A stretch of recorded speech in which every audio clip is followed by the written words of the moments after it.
People sometimes become invalids in order to win sympathy and attention and get a feeling of importance. For example, take Mrs. McKinley. She got a feeling of importance by forcing her husband, the President of the United States, to neglect important affairs of state while he reclined on the bed beside her for hours at a time, his arm about her, soothing her to sleep. She fed her gnawing desire for attention by insisting that he remain with her while she was having her teeth fixed, and once created a stormy scene when he had to leave her alone with the dentist while he kept an appointment with John Hay, his Secretary of State. The writer, Mary Roberts Rinehart, once told me of a bright, vigorous young woman who became an invalid in order to get a feeling of importance. One day, said Mrs. Rinehart, this woman had been obliged to face something, her age perhaps. The lonely years were stretching ahead, and there was little left for her to anticipate. She took to her bed, and for 10 years her old mother traveled to the 3rd floor and back carrying trays, nursing her. Then one day the old mother, weary with service, lay down and died. For some weeks the invalid languished.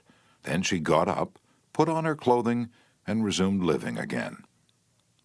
Some authorities declare that people may actually go insane in order to find, in the dreamland of insanity, the feeling of importance that has been denied them in the harsh world of reality. There are more patients suffering from mental diseases in the United States than from all other diseases combined.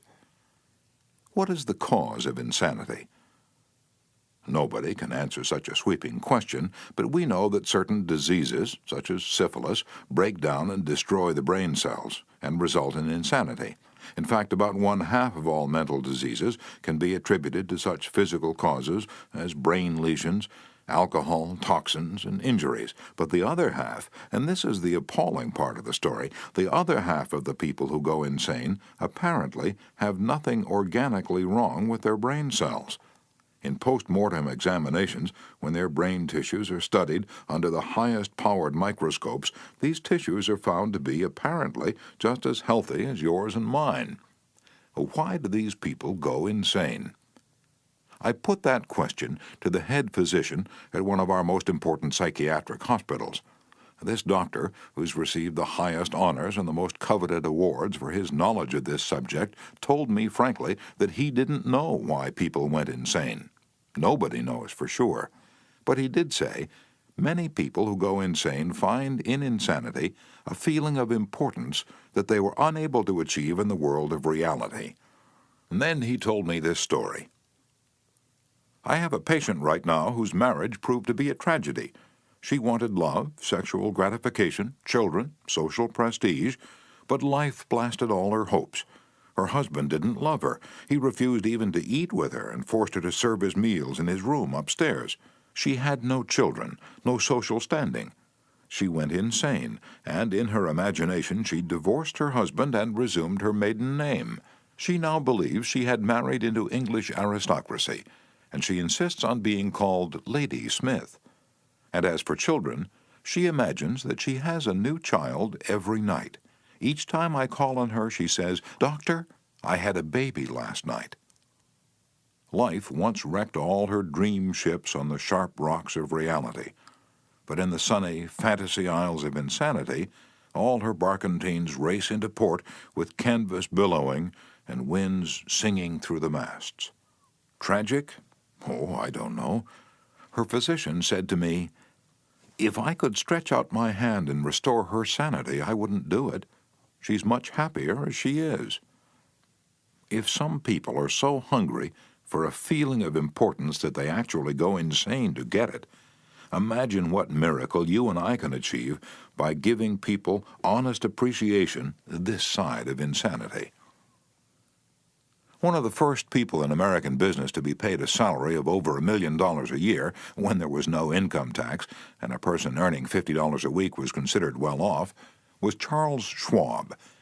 He had been picked by Andrew Carnegie to become the first president of the newly formed United States Steel Company in 1921, when Schwab was only 38 years old. Schwab later left U.S. Steel to take over the then-troubled Bethlehem Steel Company, and he rebuilt it into one of the most profitable companies in America. Why did Andrew Carnegie pay $1 million a year or more than $3,000 a day, to Charles Schwab. Why? Because Schwab was a genius? No. Because he knew more about the manufacture of steel than other people? Nonsense. Charles Schwab told me himself that he had many men working for him who knew more about the manufacture of steel than he did. Schwab says that he was paid this salary largely because of his ability to deal with people. I asked him how he did it. Here is his secret, set down in his own words, words that ought to be cast in eternal bronze and hung in every home and school, every shop and office in the land, words that children ought to memorize, instead of wasting their time memorizing the conjugation of Latin verbs or the amount of annual rainfall in Brazil, words that will all but transform your life and mine if we will only live by them. I consider my ability to arouse enthusiasm among my people, said Schwab, the greatest asset that I possess. And the way to develop the best that is in a person is by appreciation and encouragement. There is nothing else that so kills the ambition of a person as criticism from superiors. I never criticize anyone. I believe in giving a person incentive to work. So I'm anxious to praise, but loath to find fault. If I like anything, I am hearty in my approbation and lavish in my praise. And that is what Schwab did. But what do average people do? The exact opposite. If they don't like a thing, they bawl out their subordinates. If they do like it, they say nothing. As the old couplet says, once I did bad, and that I heard ever. Twice I did good, but that I heard never. In my wide association in life, meeting with many and great people in various parts of the world, Schwab declared, I have yet to find the person, however great or exalted his station, who did not do better work and put forth greater effort under a spirit of approval than he would ever do under a spirit of criticism. That, he said, frankly, was one of the outstanding reasons for the phenomenal success of Andrew Carnegie. Carnegie praised his associates publicly as well as privately. Carnegie wanted to praise his assistants, even on his tombstone. He wrote an epitaph for himself which read, "Here lies one who knew how to get around him men who were cleverer than himself." Sincere appreciation was one of the secrets of the first John D. Rockefeller's success in handling men. For example, when one of his partners, Edward T. Bedford, lost $1 million for the firm by a bad buy in South America, John D. might have criticized, but he knew Bedford had done his best and the incident was closed. So Rockefeller found something to praise. He congratulated Bedford because he'd been able to save 60% of the money he'd invested. "That's splendid," said Rockefeller. "We don't always do as well as that upstairs." I have among my clippings a story that I know never happened, but it illustrates a truth, so I'll repeat it. According to this silly story, a farm woman, at the end of a heavy day's work, set before her menfolks a heaping pile of hay. And when they indignantly demanded whether she'd gone crazy, she replied, "Well, how did I know you'd notice? I've been cooking for you men for the last 20 years, and in all that time I ain't heard no word to let me know you wasn't just eating hay." And when a study was made a few years ago on runaway wives, what do you think was discovered to be the main reason wives ran away? It was lack of appreciation. And I'd bet that a similar study made of runaway husbands would come out the same way. We often take our spouses so much for granted that we never let them know we appreciate them. A member of one of our classes told of a request made by his wife. She and a group of other women in her church were involved in a self-improvement program. She asked her husband to help her by listing 6 things he believed she could do to become a better wife. He reported to the class. I was surprised by such a request. Frankly, it would have been easy for me to list 6 things I would like to change about her. My heavens, she could have listed 1,000 things you'd like to change about me. But I didn't. I said to her, "Let me think about it and give you an answer in the morning." The next morning, I got up very early and called the florist and had them send 6 red roses to my wife with a note saying, "I can't think of 6 things I would like to change about you. I love you the way you are." When I arrived at home that evening, who do you think greeted me at the door? That's right, my wife. She was almost in tears. Needless to say, I was extremely glad I had not criticized her as she'd requested. The following Sunday at church, after she reported the results of her assignment, several women with whom she'd been studying came up to me and said, "That was the most considerate thing I've ever heard." It was then that I realized the power of appreciation. Florenz Ziegfeld, the most spectacular producer who ever dazzled Broadway, gained his reputation by his subtle ability to glorify the American girl. Time after time, he took drab little creatures that no one ever looked at twice and transformed them on the stage into glamorous visions of mystery and seduction. And knowing the value of appreciation and confidence, he made women feel beautiful by the sheer power of his gallantry and consideration. He was practical. He raised the salary of chorus girls from $30 a week to as high as $175. And he was also chivalrous. On opening night at the Follies, he sent telegrams to the stars in the cast, and he deluged every chorus girl in the show with American Beauty roses. I once succumbed to the fad of fasting and went for 6 days and nights without eating. It wasn't difficult. I was less hungry at the end of the 6th day than I was at the end of the 2nd. Yet I know, as you know, people who would think they'd committed a crime if they let their families or employees go for 6 days without food, but they will let them go for 6 days and 6 weeks and sometimes 60 years without giving them the hearty appreciation that they crave almost as much as they crave food. When Alfred Lunt, one of the great actors of his time, played the leading role in Reunion in Vienna, he said, "There is nothing I need so much as nourishment for my self-esteem." We nourish the bodies of our children and friends and employees, but how seldom do we nourish their self-esteem? We provide them with roast beef and potatoes to build energy, but we neglect to give them kind words of appreciation that would sing in their memories for years, like the music of the morning stars. Paul Harvey, in one of his radio broadcasts, The Rest of the Story, told how showing sincere appreciation can change a person's life.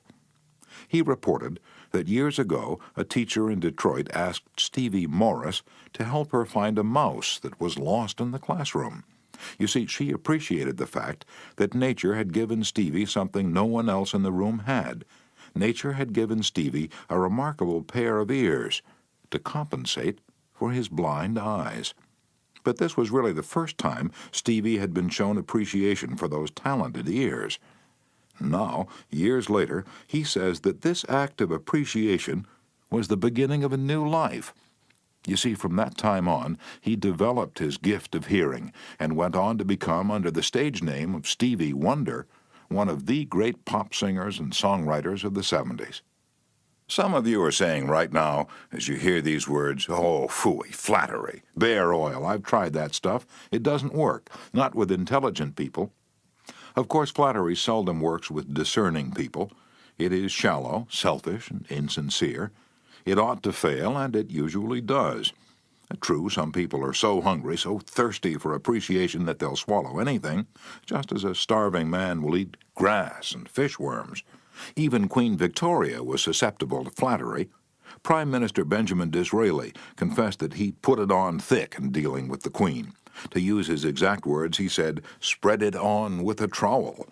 But Disraeli was one of the most polished, deft, and adroit men who ever ruled the far-flung British Empire. He was a genius in his line. What would work for him wouldn't necessarily work for you and me. In the long run, flattery will do you more harm than good. Flattery is counterfeit, and like counterfeit money, it will eventually get you into trouble if you pass it to someone else. The difference between appreciation and flattery, that's simple. One is sincere, the other is insincere.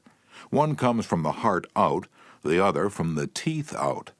One is unselfish, the other selfish. One is universally admired, the other universally condemned.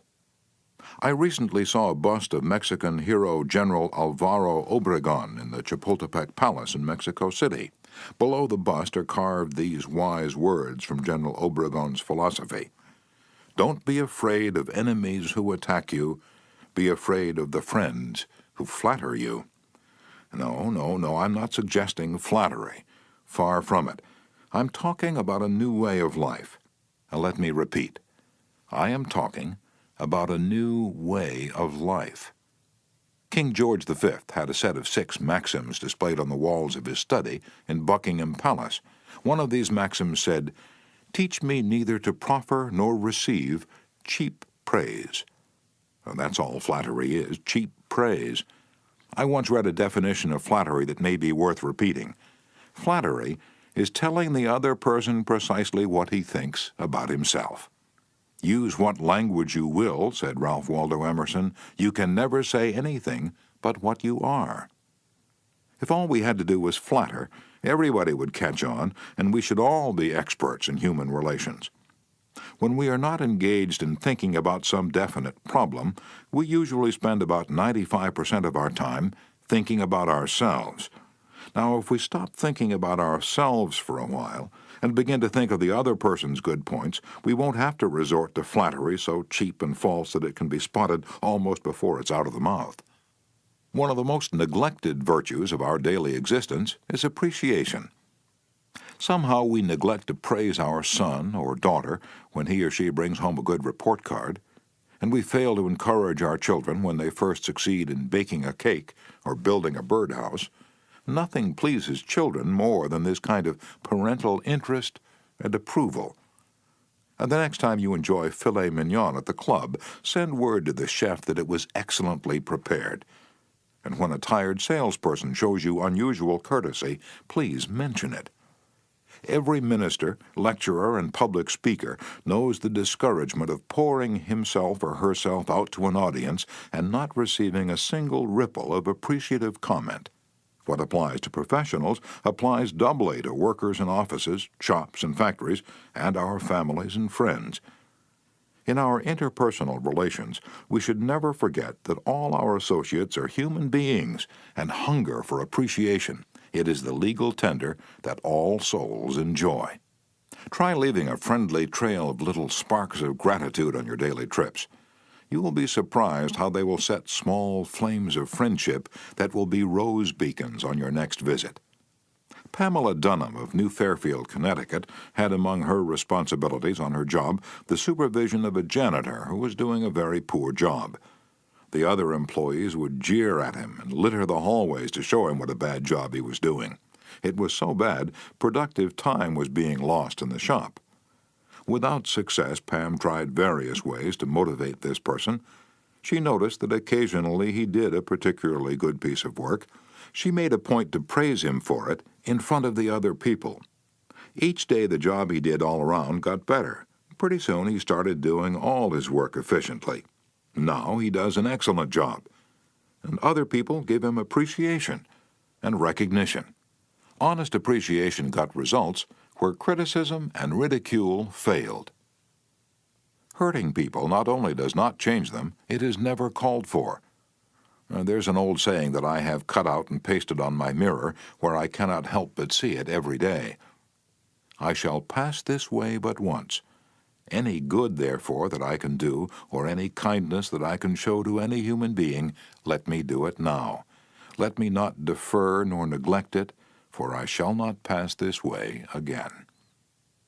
Emerson said, "Every man I meet is my superior in some way. In that I learn of him." If that was true of Emerson, isn't it likely to be 1,000 times more true of you and me? Let's cease thinking of our accomplishments, our wants. Let's try to figure out the other person's good points. Then forget flattery. Give honest, sincere appreciation. Be hearty in your approbation and lavish in your praise, and people will cherish your words and treasure them and repeat them over a lifetime. Repeat them years after you have forgotten them. Principle 2. Give honest, sincere appreciation. Chapter 3. He who can do this has the whole world with him. He who cannot walks a lonely way. I often went fishing up in Maine during the summer. Personally, I'm very fond of strawberries and cream, but I found that for some strange reason fish prefer worms. So when I went fishing, I didn't think about what I wanted. I thought about what they wanted. I didn't bait the hook with strawberries and cream. Rather, I dangled a worm or a grasshopper in front of the fish and said, "Wouldn't you like to have that?" Why not use the same common sense when fishing for people? That is what Lloyd George, Great Britain's Prime Minister during World War I, did. When someone asked him how he managed to stay in power after the other wartime leaders, Wilson, Orlando, and Clemenceau, had been forgotten, he replied that if his staying on top might be attributed to any one thing, it would be to his having learned that it was necessary to bait the hook to suit the fish. Why talk about what we want? That's childish, absurd. Of course you're interested in what you want. You are eternally interested in it, but no one else is. The rest of us are just like you. We are interested in what we want. So the only way on earth to influence other people is to talk about what they want and show them how to get it. Remember that tomorrow when you're trying to get somebody to do something. If, for example, you don't want your children to smoke, don't preach at them and don't talk about what you want, but show them that cigarettes may keep them from making the basketball team or winning the 100-yard dash. This is a good thing to remember, regardless of whether you're dealing with children or calves or chimpanzees. For example, one day Ralph Waldo Emerson and his son tried to get a calf into the barn. They made the common mistake of thinking only of what they wanted. Emerson pushed and his son pulled, but the calf was doing just what they were doing. He was thinking only of what he wanted, so he stiffened his legs and stubbornly refused to leave the pasture. The Irish housemaid saw their predicament. She couldn't write essays or books, but on this occasion at least she had more horse sense or calf sense than Emerson had. She thought of what the calf wanted. So she put her maternal finger in the calf's mouth and let the calf suck her finger as she gently led him into the barn. Every act you have ever performed since the day you were born was performed because you wanted something. What about the time you gave a large contribution to the Red Cross? Yes, that's no exception to the rule. You gave the Red Cross the donation because you wanted to lend a helping hand.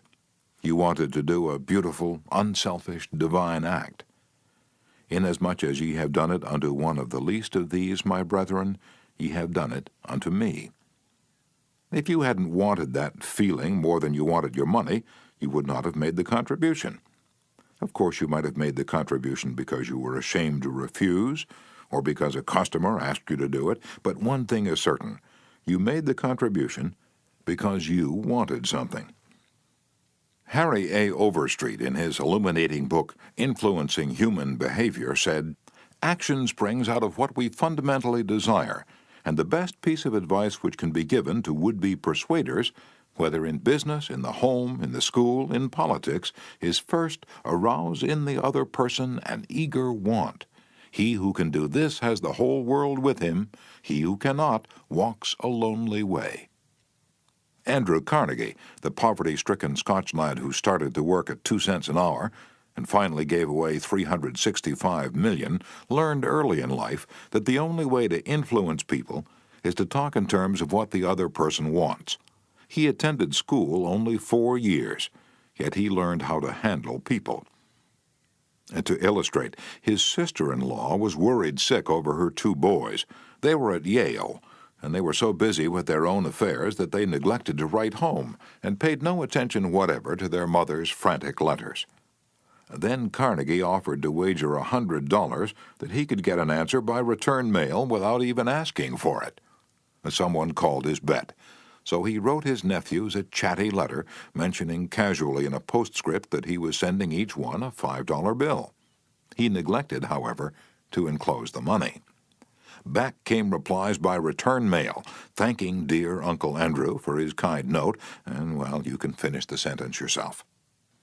Another example of persuading comes from Stan Novak of Cleveland, Ohio, a participant in our course.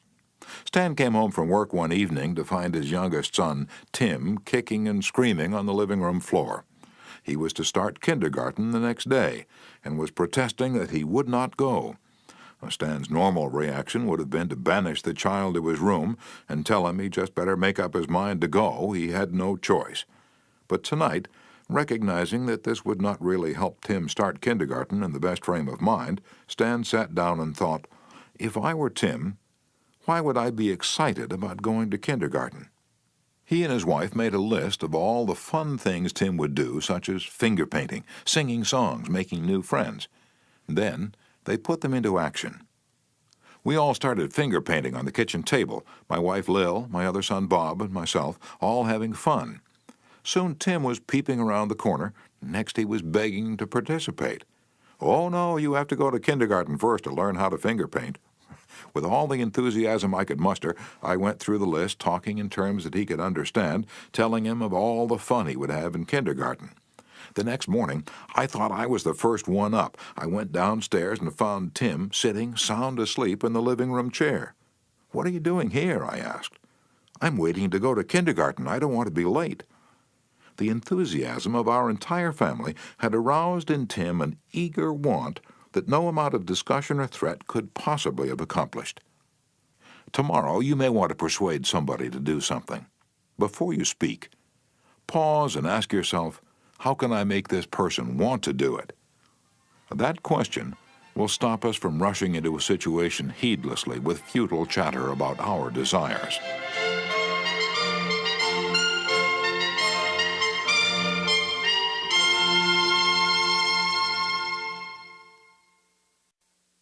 At one time, I rented the grand ballroom of a certain New York hotel for 20 nights each season in order to hold a series of lectures. At the beginning of one season, I was suddenly informed that I should have to pay almost 3 times as much rent as formerly.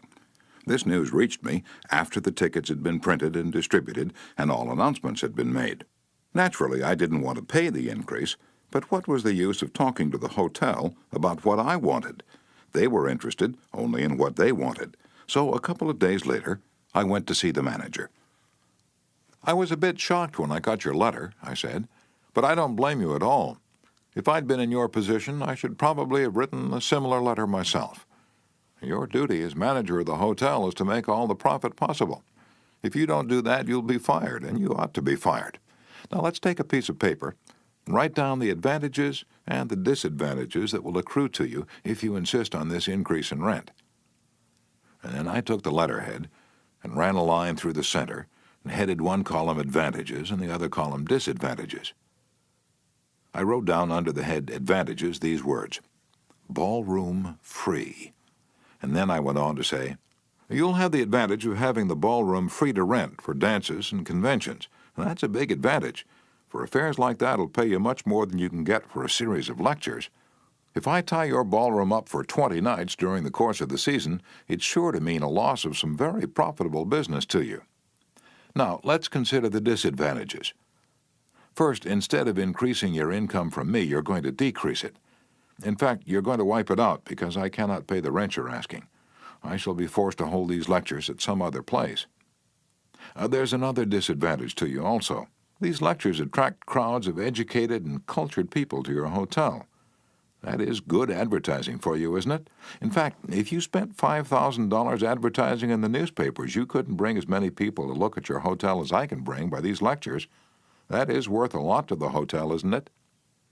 As I talked, I wrote these 2 disadvantages under the proper heading and handed the sheet of paper to the manager, saying, "I wish you'd carefully consider both the advantages and disadvantages that are going to accrue to you, and then give me your final decision." I received a letter the next day informing me that my rent would be increased only 50% instead of 300%. Mind you, I got this reduction without saying a word about what I wanted. I talked all the time about what the other person wanted and how he could get it. Suppose I had done the human, natural thing. Suppose I'd stormed into his office and said, "What do you mean, raising my rent 300%, when you know the tickets have been printed and the announcements made? 300%? Ridiculous, absurd, I won't pay it." What would have happened then? An argument would have begun to steam and boil and sputter, and you know how arguments end. Even if I had convinced him that he was wrong, his pride would have made it difficult for him to back down and give in. Here is one of the best bits of advice ever given about the fine art of human relationships. "If there is any one secret of success," said Henry Ford, "it lies in the ability to get the other person's point of view and see things from that person's angle as well as from your own." That is so good I want to repeat it. If there is any one secret of success, it lies in the ability to get the other person's point of view and see things from that person's angle as well as from your own. That is so simple, so obvious, that anyone ought to see the truth of it at a glance, yet 90% of the people on this earth ignore it 90% of the time. An example? Look at the letters that come across your desk tomorrow morning, and you find that most of them violate this important canon of common sense. Take this one, a letter written by the head of the radio department of an advertising agency with offices scattered across the continent. This letter was sent to the managers of local radio stations throughout the country. To Mr. John Blank, Blankville, Indiana.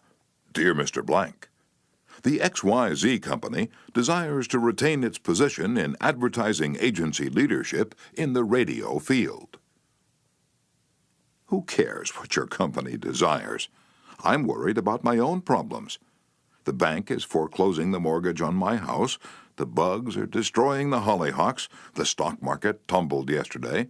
I missed the 8:15 this morning. I wasn't invited to the Joneses' dance last night. The doctor tells me I have high blood pressure and neuritis and dandruff. And then what happens? I come down to the office this morning worried, open my mail, and hear some little whippersnapper off in New York yapping about what his company wants. Bah! If he only realized what sort of impression his letter makes, he would get out of the advertising business and start manufacturing sheep dip. This agency's national advertising accounts were the bulwark of the network. Our subsequent clearances of station time have kept us at the top of agencies year after year. You are big and rich and right at the top, are you? So what? I don't give two hoops in Hades if you're as big as General Motors and General Electric and the General Staff of the U.S. Army all combined. If you had as much sense as a half-witted hummingbird, you'd realize that I'm interested in how big I am, not how big you are. All this talk about your enormous success makes me feel small and unimportant. We desire to service our accounts with the last word on radio station information. You desire. You desire. You unmitigated ass. I'm not interested in what you desire or what the President of the United States desires. Let me tell you once and for all that I am interested in what I desire, and you haven't said a word about that yet in this absurd letter of yours.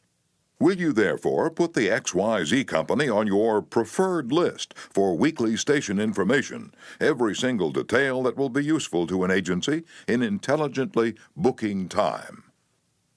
Preferred list? You have your nerve. You make me feel insignificant by your big talk about your company, and then you ask me to put you on a preferred list, and you don't even say please when you ask it.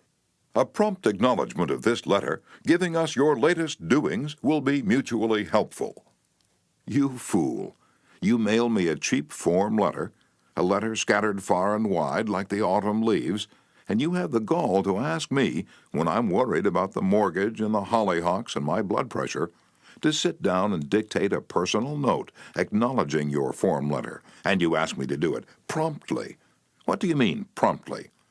Don't you know I'm just as busy as you are, or at least I like to think I am? And while we're on the subject, who gave you the lordly right to order me around? You say it will be mutually helpful. At last, you have begun to see my viewpoint, but you're vague about how it will be to my advantage. Very truly yours, John Doe, Manager, Radio Department. P.S. The enclosed reprint from the Blankville Journal will be of interest to you, and you may want to broadcast it over your station. Finally, down here in the postscript, you mention something that may help me solve one of my problems. Why didn't you begin your letter with, oh, what's the use? Any advertising man who's guilty of perpetrating such drivel as you've sent me has something wrong with his medulla oblongata. You don't need a letter giving our latest doings. What you need is a quart of iodine in your thyroid gland. Now, if people who devote their lives to advertising and who pose as experts in the art of influencing people to buy, if they write a letter like that, what can we expect from the butcher and the baker or the auto mechanic?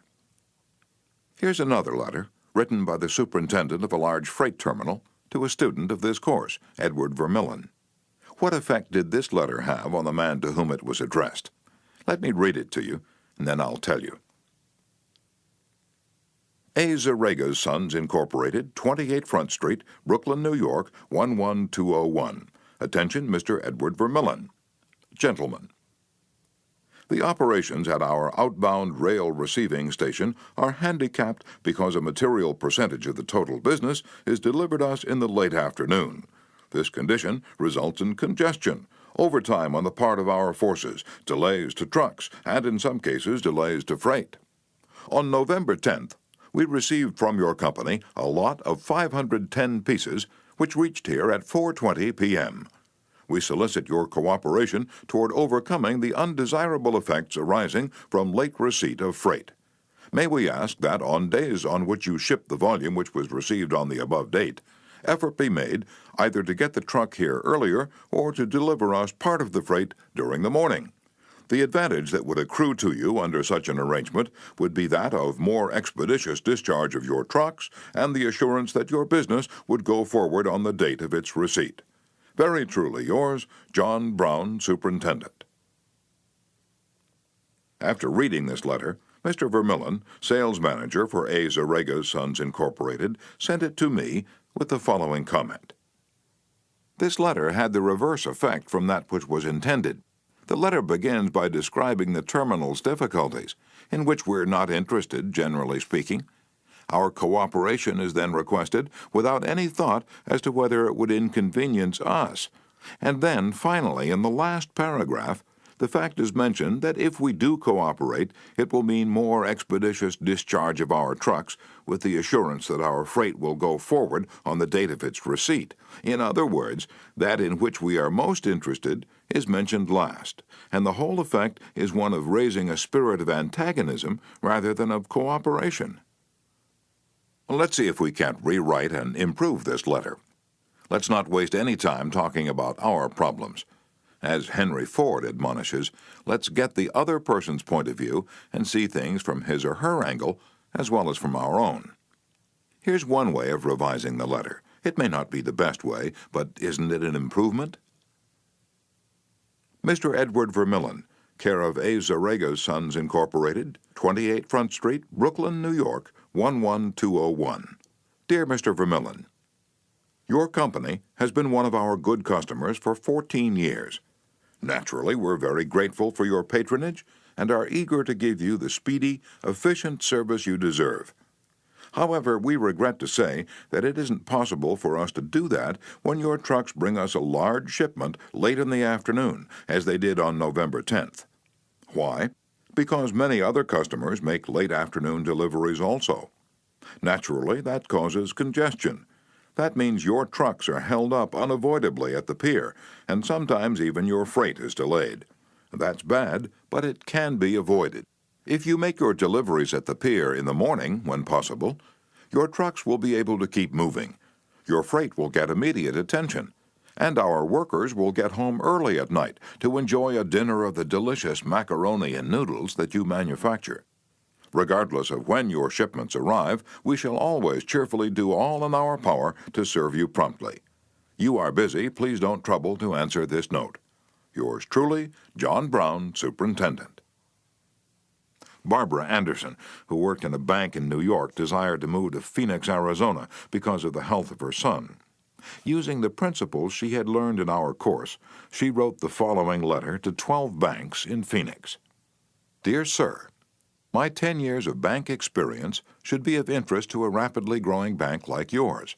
In various capacities in bank operations with the Bankers Trust Company in New York, leading to my present assignment as branch manager, I have acquired skills in all phases of banking, including depositor relations, credits, loans, and administration.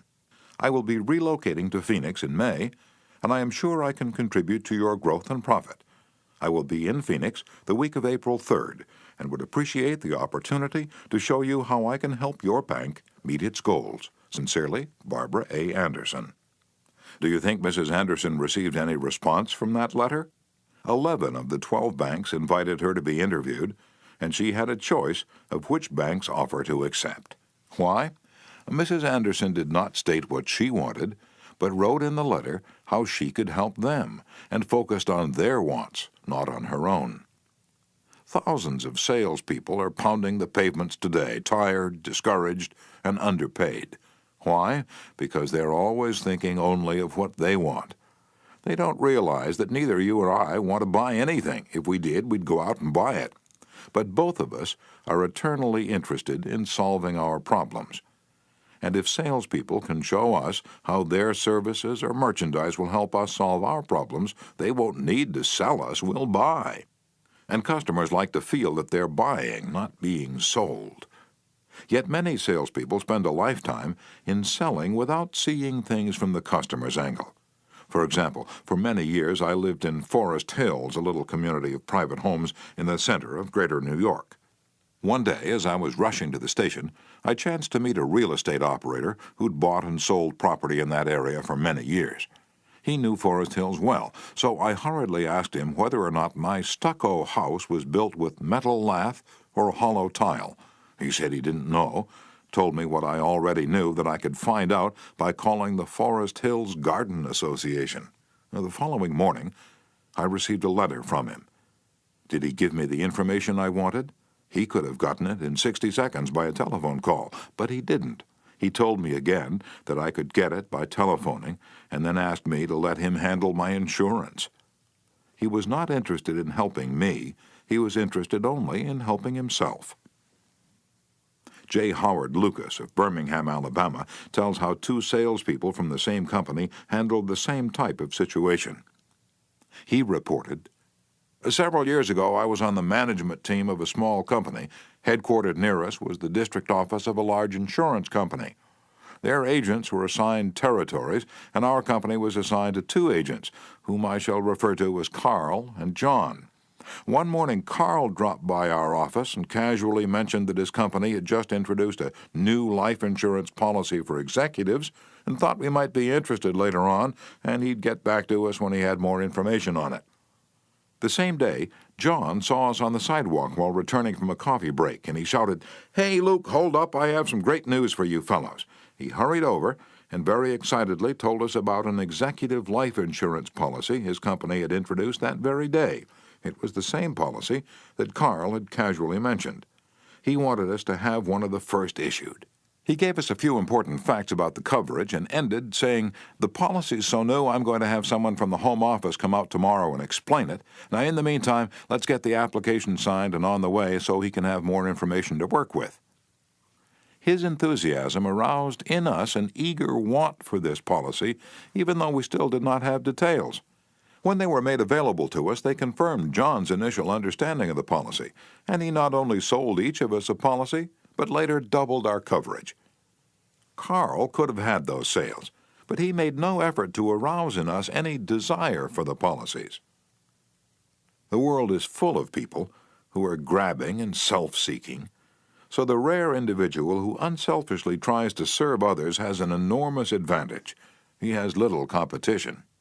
Owen D. Young, a noted lawyer and one of America's great business leaders, once said, "People who can put themselves in the place of other people, who can understand the workings of their minds, need never worry about what the future has in store for them." If you get just one thing out of this book, an increased tendency to think always in terms of other people's point of view and see things from their angle, if you get just that one thing, it may easily prove to be one of the building blocks of your career.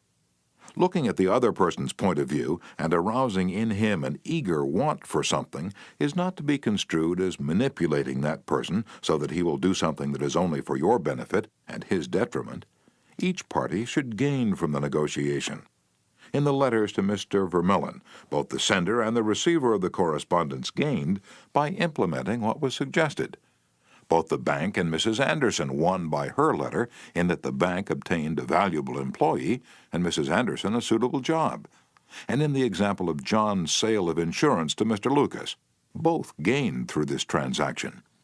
Another example in which everybody gains through this principle of arousing an eager want comes from Michael E. Whidden of Warwick, Rhode Island, who's a territory salesman for the Shell Oil Company.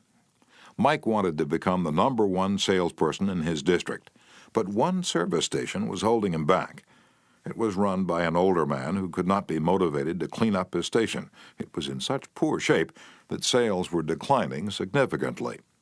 This manager would not listen to any of Mike's pleas to upgrade the station.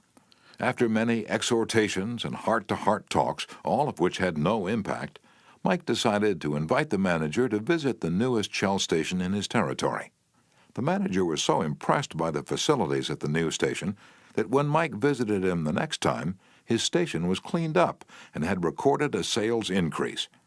This enabled Mike to reach the #1 spot in his district.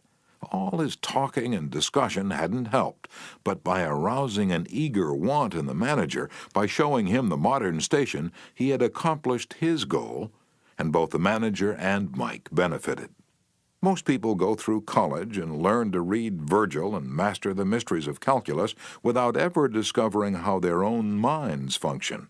For instance, I once gave a course in effective speaking for the young college graduates who were entering the employ of the Carrier Corporation, the large air conditioner manufacturer.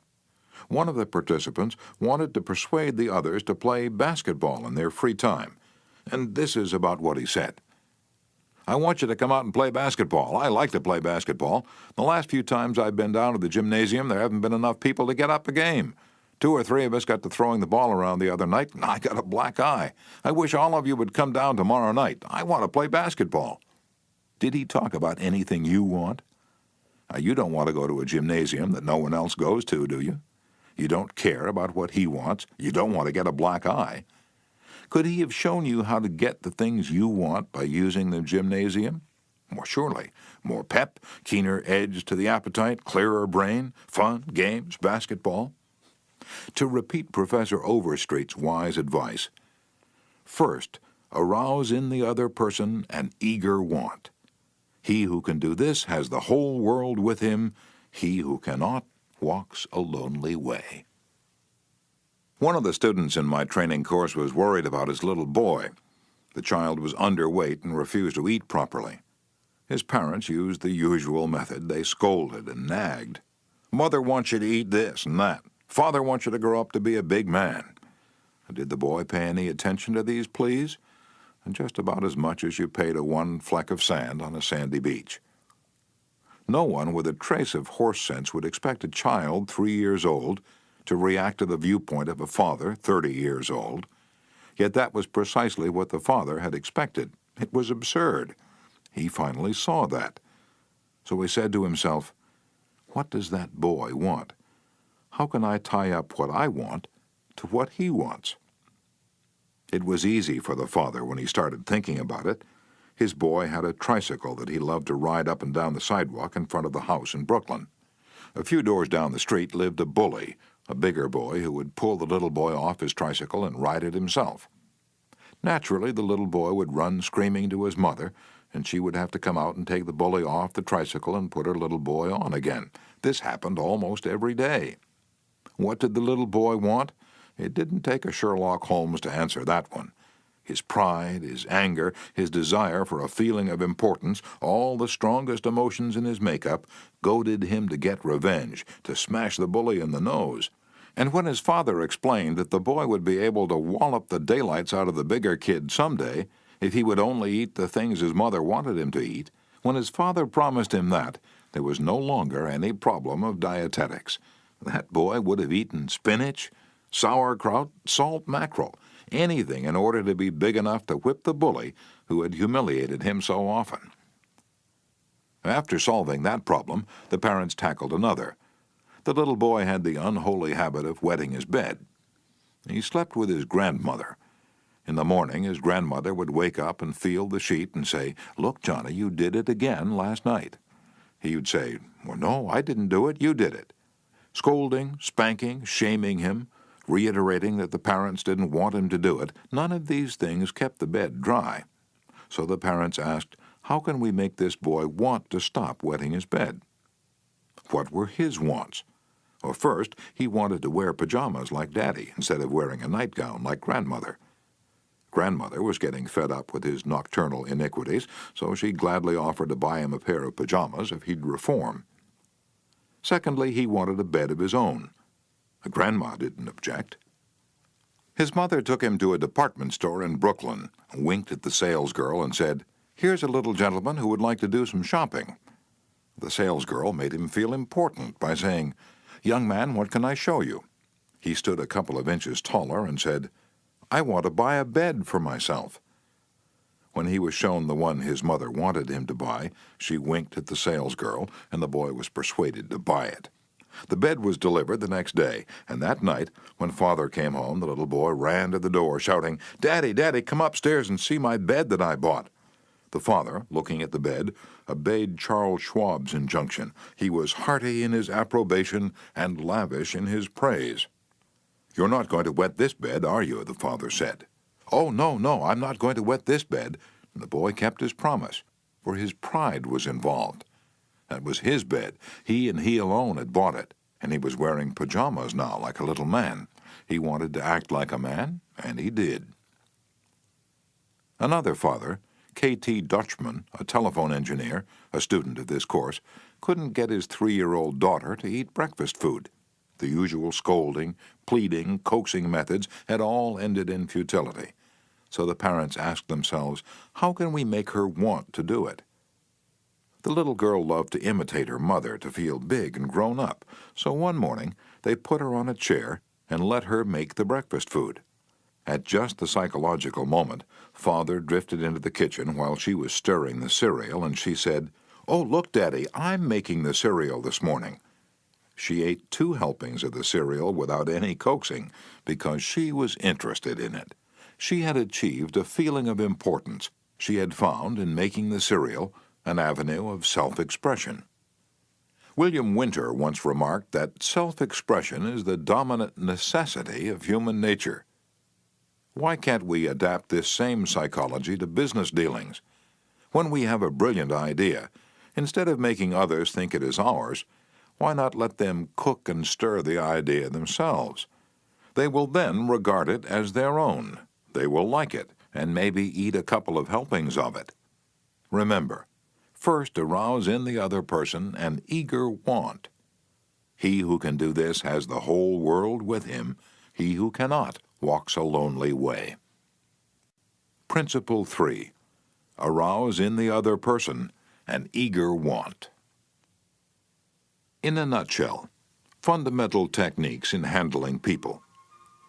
Principle 1. Don't criticize, condemn, or complain. Principle 2. Give honest, sincere appreciation. Principle 3. Arouse in the other person an eager want.